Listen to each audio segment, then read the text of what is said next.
অপরাধ চিত্রের আরও একটি পর্ব নিয়ে আপনাদের সামনে হাজির হয়েছি আমি কবির হোসেন বাবু।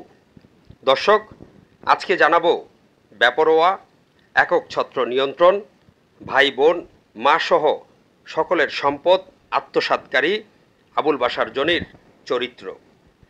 আবুল বাশার জনি সংবাদ প্রকাশের পর এখন ভিন্ন কৌশল অবলম্বন করছে, ঘুরে বেড়াচ্ছে দাঁড়ে দাঁড়ে, আর ওয়ারিশ সনদের জন্য মরিয়া হয়ে উঠেছে বলে আমরা জানতে পেরেছি। তাহের সাহেবের সকল ব্যবসা প্রতিষ্ঠানের মধ্যে মূল প্রতিষ্ঠানটি ঢাকার ইসলামপুর খালেস ম্যানশনে লাকি বস্ত্রালয়।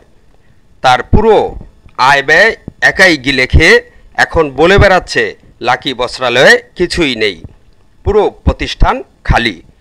দুষ্ট প্রকৃতির আবুল বাশার জনি এখন ভিন্ন দিকে মোড় ঘোরাচ্ছেন। তবে আপনাদেরকে একটা কথা জানিয়ে রাখি, এই সংবাদ প্রকাশের পর থেকে আমাদের সাংবাদিকদের ডিজিটাল নিরাপত্তা আইনের হুমকি দেওয়া হয়েছে।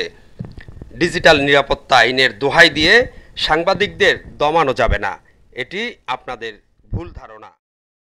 দর্শকদের উদ্দেশ্যে কথা বলছেন বাবার সকল সম্পত্তি থেকে বঞ্চিত আব্দুর রাকিব সনি। বিসমিল্লাহির রহমানির রহিম। আমি আব্দুর রাকিব সনি, আমি ভিকটিম। আমার বড় ভাই আবুল বাশার জনি বাবার বাড়িঘর সকল সহায় সম্পত্তি প্রতিষ্ঠান জুলুম করে এককভাবে নিয়ন্ত্রণ করছে। আমি সহ আমার বড় বোন কুলসুম আক্তার লাকি এবং আমার মা মোসাম্মদ হালিমা বেগম, আমরা সবাই আবুল বাশার জনি ও তার স্ত্রী মুনার কাছে জিম্মি। এই সংবাদ প্রকাশের মাধ্যমে প্রশাসন সহ এলাকাবাসী ও দেশবাসীর কাছে দ্রুত সুষ্ঠু বিচার ও সমাধান চাই। দয়া করে সকলের যার যার অবস্থান থেকে আমাদের সহযোগিতা করুন প্লিজ। অথচ আমরা প্রমাণ সহ জানতে পেরেছি 2009 ফেব্রুয়ারির 20 তারিখ ইব্রাহিম রনির হত্যার পর থেকে বর্তমান পর্যন্ত, মানে পুরো 16 বছর যাবৎ সমস্ত ব্যবসা প্রতিষ্ঠান আবুল বাশার জনি একক নিয়ন্ত্রণ করছে এবং তার নিয়ন্ত্রণের অন্যতম সহযোগিতায় দেলোয়ার, বাপন কুমার পোদ্দার আর তুহিন। তবে জনির আরেকজন চেলা মাজদায়ের মিস্ত্রিবাগের বর্তমানে সাব্বির পলাতক রয়েছেন বলে জানা গেছে।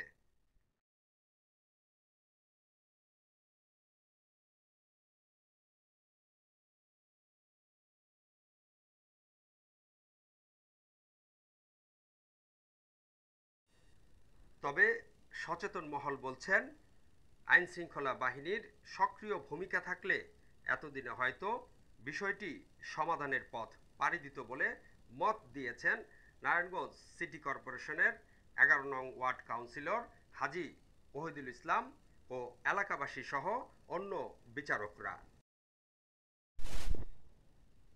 দর্শক, এই প্রতিবেদনের পর আমরা পরিবারের বঞ্চিত সকল সদস্যদের সাথে নিয়ে যোগাযোগ করব সেনাবাহিনী সহ আইন শৃঙ্খলা রক্ষাকারী বাহিনীর সকল সদস্যদের সাথে।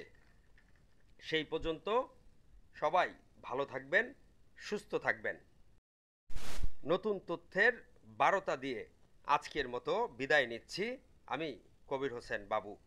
সেই পর্যন্ত সবাই ভালো থাকবেন, সুস্থ থাকবেন, সাবধান, চোখ কান খোলা রাখবেন, কারণ প্রতারক তার প্রতারণার ফাঁদে ফেলতে যথেষ্ট সক্রিয়। কথায় আছে, সচেতন ব্যক্তির ক্ষয় কম।